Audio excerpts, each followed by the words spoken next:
Welcome to Haunting Live Podcast, a place where we bring a new paranormal guest each episode to share their journey and experiences. Hey everyone, check out our merchandise that we have now listed underneath HauntingLivePodcast.com. We are now on HauntingLivePodcast.com with our merch store. Check it out. We've got so much items all together with cleansing items and crystals and so much more. Check us out, HauntingLivePodcast.com.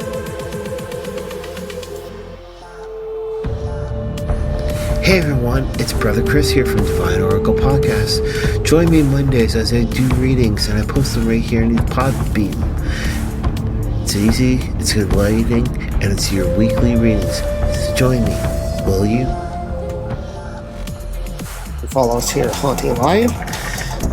Our new show, we just started doing new shows and we are honored to have a brand new co-host on our shows now. Yolanta Meri is our co-host and she does a lot of work for us on the side and introduces people to the show and discusses different topics on the show. So we're really happy to have her here this season. So go check out our brand new episodes at our host of Haunting Live Podcast. We have an incredible psychic medium, Reiki practitioner from Michigan, USA, the wonderful Erica Silvers. I was doing a lot of readings in December. It was Christmas time, and I was doing maybe 10 to 15 people a day, and it was a lot. And I didn't know there was such a thing called energy sickness or spirit sickness. And all of a sudden, December 26th, I get up and I felt like I had a massive headache, and I felt like I had the flu. And generally when I do a reading, I will feel things in my own body that I will tell the person that I'm sitting with. I'm like, well, okay, dear, your grandmother had headaches. But this time with my headache, I was like, I don't think it was your grandmother that has a headache. I think it's my own. For more Haunting Live real experiences, be sure to follow us on our social on Instagram, Facebook, and also Blue Sky. And don't forget to also check us out on our official website, HauntingLivePodcast.com. Hey, Haunting Live fans. This is psychic medium Yolanta Meri, and Trevor Bishop and I have a fantastic one for you today. We have an incredible psychic medium, Reiki practitioner from Michigan, USA, the wonderful Erica Silvers. Hi, Erica. Thank you for joining us on the show today. Hi, thank you for having me. I'm excited.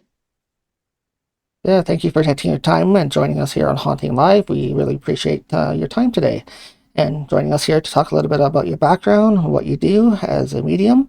And with that, can you kind of introduce yourself and tell us a little bit about how you got to become medium? Yeah, so, I've kind of known my whole life that I had abilities. I was very young, mostly hearing things or just knowing things that I knew I didn't learn like in school. So that's the claircognate part of it, but I would just do really good in school and answer trivia questions really quickly and things like that. And then I started, knowing when people are going to die, which is kind of scary for me a little bit because it still happens, and I don't like that part of being a medium, but I guess it comes with the territory. And so I didn't really start doing readings or anything like that until a couple of years ago. I wanted to learn more about psychics. I wanted to learn more about myself, what my abilities were. I just didn't want to go out and, trick people and talk to people and make things up. I wanted to be totally accurate and real, and it took me a while to sort of get to that point of knowing what my abilities were and how I can help people with my abilities. Yeah. And kind of what I do now is my goal is to help people, whether it be through their grief, when I connect to somebody who's passed on, and it's very personable and very raw and very sad sometimes, but very good and happy too. It's all combination. I can have a conversation with somebody, for a half hour, and they go from happy to crying to back to happy again. And I really enjoy what I do by helping people that way.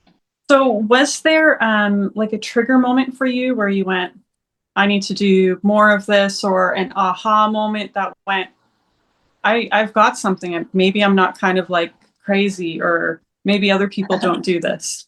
Yeah. I mean, I kind of always knew that I had it, and I started being mentored about 6 years ago, maybe 7 years ago now, where I was doing workshops and sort of learning about other people and their abilities and how they worked for them. Because I know everybody's sort of different, and for me, having having the belief in yourself is has to be there. I didn't believe in myself for a very long time, and it took me a couple of years to sort of trust my intuition. That's like the biggest thing for me, is being able to trust my intuition, and I do that. But I think that was probably the hardest part, and it took me a couple of years, to kind of do that. So that really great mentorship that you received helped guide you just along the way to kind of Yeah, push it for you.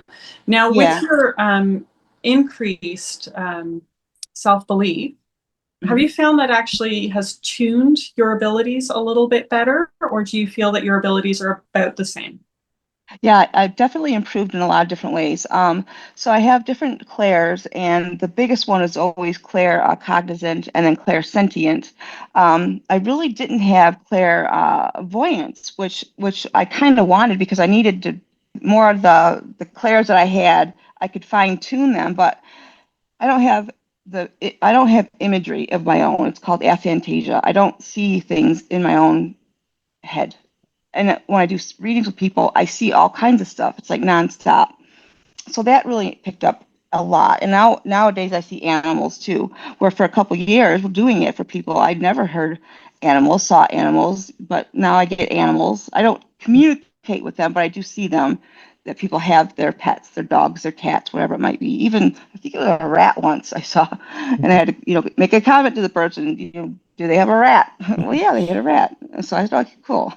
So yeah, it's a lot of it took a lot of time, but now that it's there, and I feel like I'm going to keep improving as I go, because I fine tune everything and then just keep fine tuning it. There's always room for improvement on it, I think. That's amazing. So, on this journey, what is it that you find that your sitters, what is it that they need to know the most? Is there some sort of common overreaching theme that you find a lot of people just need to hear? Yeah, and when I connect, it's more like I channel their person's love, the loved one. It's like I channel them, so I sort of talk about everything that they would talk about. I even say phrases and words that the grandmother would say, their husband would say. I bring up things that only they would know. It's very personable. It's not generic what I tell people. It's very and it's accurate. And I don't know how I get it. It's just there, and I just say it, and it comes out. I do a lot of scribbling on paper when I do my readings, and sometimes I'll read like later. I'll like, what did I write there? What does that mean? But I have people from all over the world, and one lady I had in Sweden, I connected to her father, and I was able to tell about her father who had been passed maybe 20 years now, and talk about his like of genealogy and things that he liked. And I said, oh, and he's with his family. He's with his, what is that called? And I kept hearing a word. I'm like, Aborigine. And she's like, oh my gosh, yes, that's what we call people in northern Sweden is Aboriginal or and so she was so excited just that I was validating. I was talking to her dad. And so that's what people want to know is I'm really talking to their person, and it's kind of cool how I can validate and the things that I say. They want to know that I'm just really talking to their person. And yeah, it's kind of cool. But the one thing I do is I connect and I feel people's deaths, and that's like a trigger warning. I give them a trigger warning at the beginning because I tell them at the beginning, whatever I feel, whatever I see, whatever I hear, I'm going to tell you. And I may walk you through their death. And that happens quite a bit, walking through somebody's death. It makes them cry, and I say, well, they're not suffering anymore. They're here, they're happy, they're fine, they're good, they're with you, they're always with you. And I think that's what people want to know, is that their loved ones aren't gone. They're just not here with them right now in a body. They're just there differently. Was there a moment for you when you were developing that stood out to you to understand what you were going through at that time, that you were having these abilities? Yeah, I've learned that I have all these like claircognate, clairsentient, clairvoyant, uh, clairaudient. I have all these clairs and try to put them all together. It's like a puzzle sometimes for me to try to figure out what am I hearing as to, if I see a car, what am I seeing the car for? I have to sort of put it and place it. And I'm able to do that with just by myself, by writing things down and then talking to the person and saying, okay, well, did your dad, I see your dad wearing these little tight bathing suit, and they would just crack up and laugh. Oh my gosh, I remember him wearing that, back in the 70s or whatever. And so to tell people about things that, it's not on the internet, I couldn't research it. It's fascinating. It's still fascinating to me. So psychic mediums channel all sorts of things, and every once in a while there are key moments that just stand out. I know many things we forget, but there are just key things that just stand out. Is there a story or is there a piece of evidence that after you channeled it and you got the validation for it, you went, oh my gosh, that was just incredible, like it just stuck with you? Yeah. So I have one story. Usually, so I do all my sessions through Zoom. I don't have like an office or a business that I go to. I just do it right from the home, and I do it through Zoom. And so, I have people from all over the place. And my favorite person, I think, she was in Vancouver, and before she even sat in front of me with the camera, I was getting like tribe, Native American, generations, and I was seeing all of these things. It was fascinating to me. And so before she even sat down, I was seeing it, which is not usually how I work. I, try to keep it closed until I see somebody. But when she sat in front of me, I said, I said, look, I'm seeing a tribe. I'm hearing tribe, and I mean, I don't know if you're Native American in your family or not yet, but that's what I'm seeing. And it's not even it's like generations. And she didn't really say much at all. She didn't say really much about it. So then I connected with her sister. I connected with about a lot of different people for her, and she had booked me for 45 minutes. But towards the end, I said, okay, now I'm seeing this. I don't know if it's a cloak. I don't know if it's a shawl. I don't know what to call it, but it's very thin leather, and it's, very detailed embroidery and beads and this yellows and blues and reds. And I said, you've got your grandmother wearing it, but she's actually handing it to you. And she was so excited because she said, this is the first time she actually said anything about it. She says, yeah, she actually called it her band, whatever her band of Indians is, wherever she lives in Vancouver. She's like, I'm making one of those for my band right now. And I said, oh, okay, well, I'm seeing it, as your grandma's very proud of you. And your grandmother is actually calling you, I see an eagle for you, and your grandmother is saying you're like an eagle, and they're very, very proud of you, all of them. And she just kind of cried and said, oh my gosh, that's like a very high honor in my culture, I think she said. And so we ended up talking for about an hour and a half, because it was just what I was seeing and telling her was fascinating to me, that I was enjoying that whole session. And I recorded it. I record a lot of sessions and I watch them back, and yeah, it was pretty cool. Do you get that a Yeah. lot, quite often when you do a client? Do you find that the stories that come out through them kind of impress you as well? That's something you didn't know about? I think so, yeah. I actually had a reading with somebody. They set themselves up on my website, and I tell them I don't need to know your name. I just meet you and we just go. And one of these, it's a man, and he sat in front of me. And when I got his name and put it into my Zoom, it auto corrected it, so it wasn't even the right name. And talking to him for a couple of minutes, he was like, I can't believe you know everything you know. Did you look me up? And I said, no, I didn't. I didn't look you up. I said, your name isn't even spelled right on here. How could I look you up? And he said, wow, because everything you've told me is spot on. And then I continued the session and got into talking about his grandmother and walked through her passing, the exact details of her passing, who she was with, where she was, how it happened. And he just said, nobody but the family knows how she passed. And I said, oh, I didn't know how to respond to that. And he said, well, she's famous. Do you know who she is? And I said, no, I actually didn't get her name or anything like that, but I could try if you wanted me to. And I actually didn't get her name. But then at the end, he said, well, can I book you again? And I said, well, of course. And he said, I've never rebooked a psychic before, but, you are amazing. I can't believe it. And I said, okay, that's great. And then he's like, do you want to know who my grandmother was? And I said, no, because if you tell me, then I'm going to look her up now, and then I won't be able to read for you anymore. I wouldn't be able to do it because, you would think that I knew about your family because I looked you up. And he says, well, that's okay because I trust you. And I said, all right, well, I'm going to look her up if you tell me. So, yeah, so he gave me her name, and then I was like, what? What? So then I looked her up, and everywhere on her death, talking about her death, it just says unknown causes, unknown, doesn't say Yeah. anywhere how she died. So for me to be able to connect and to actually physically feel it and walk people through it, that's kind of cool for me. It's interesting. It's fascinating because I'm a skeptic. I'm a big skeptic myself when it comes to Okay. certain things. And so to have it happen and work and the way that it happens for me I'm still fascinated. So how did you find that reaching out to people like that if you have a skeptical side in psychic work or even paranormal stuff? How were you developing your skills then? Did you find it more difficult to accept that you had the abilities, or? It was a little difficult, but the thing is, I always knew that I had them myself. I always knew, and ever since I was 3, I was talking about being reincarnated, things like that, and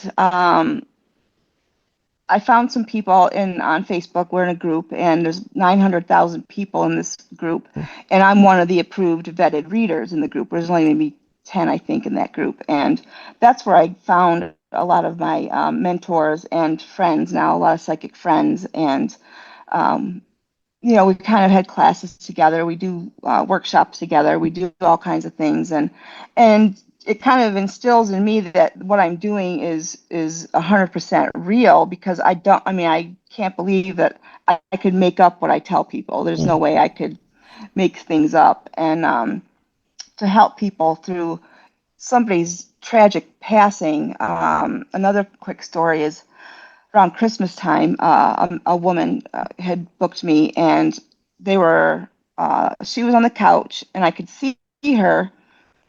And then I was talking about her son who had passed, and I said he was 8 or 9, and I literally felt his passing. I felt how he passed, and I said, look, I have to talk about it because they're bringing it to me to talk about. They wouldn't want me to talk about it if they didn't want me to, I imagine. So the way that I walked through his passing was very sad for all of us. And then the husband was sitting off to the side listening to the whole thing. And then I said, but your son, he's at your husband's work all the time. Does your husband work on trucks?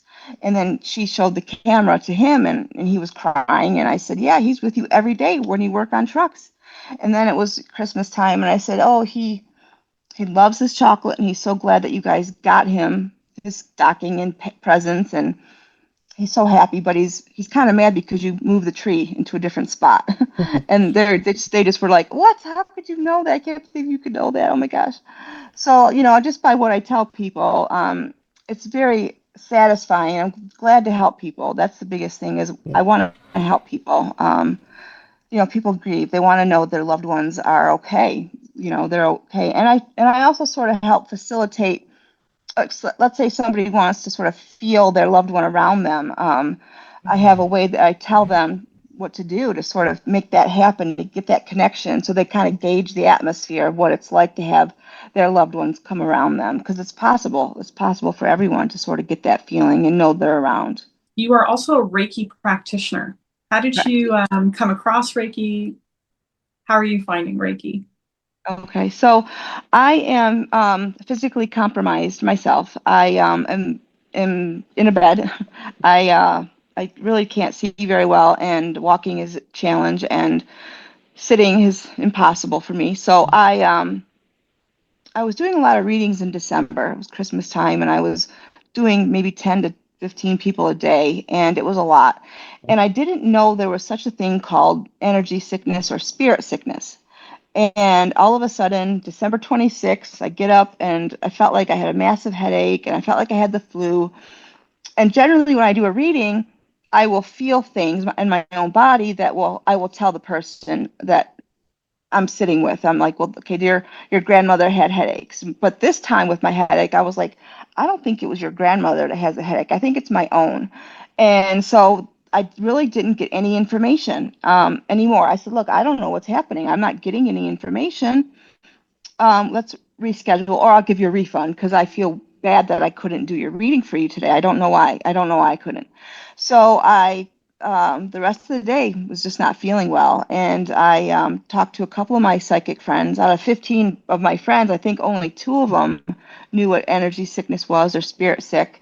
And they said, well, you overdid it with doing too many readings, and you have to pace yourself. You maybe do 1 or 2 a day, every other day, something like that. And I said, what? Okay. So it actually took me about 3 months before I could even do another reading fully and be satisfied that I was giving them the reading that they sort of want from me. And so I thought, well, if I could heal myself with Reiki, then maybe I could just do that, just the at minimum. So I have a shop here in my town, and the owner was doing a Reiki class, and I, took the classes, and I've taken quite a few from him already. But yeah, that's how I learned Reiki, was because I needed it for myself. And so now I have probably about maybe 15 people that I've been doing that for, and so far they've all had good results from what I've been doing, and it's kind of another aspect of being able to help people, and I really like that too. Now, can you combine the two together and do a Reiki session with the reading as well? Do those interact at all, or? Yeah, I do. And I'm actually learning about like herbs and crystals and things like that for people that I can. I have a lady she's in Australia, and she had asked me if I could help her with her past lives and her karma. She wants sort of help with these things. She's very spiritual, and I said, well, not right now, but I'm going to learn so I can help you. And so I actually have some books here that I got from my shop just so I can learn about crystals and herbs that she could get down in Australia to sort of help her a little bit. And so I did that for her, and she's doing pretty good with that. Good. Are you particularly drawn to crystals when you do Reiki, or is the crystals specifically you're just going to keep it for this one client or potential future clients? Yeah, I actually when I was spirit sick, in the shop that I went to, I bought about 40 different crystals for myself, where I had never even thought about having one before. And I think they helped me. Honestly, I was very skeptical, of course. Here I am a skeptic, what do crystals do? What do herbs do?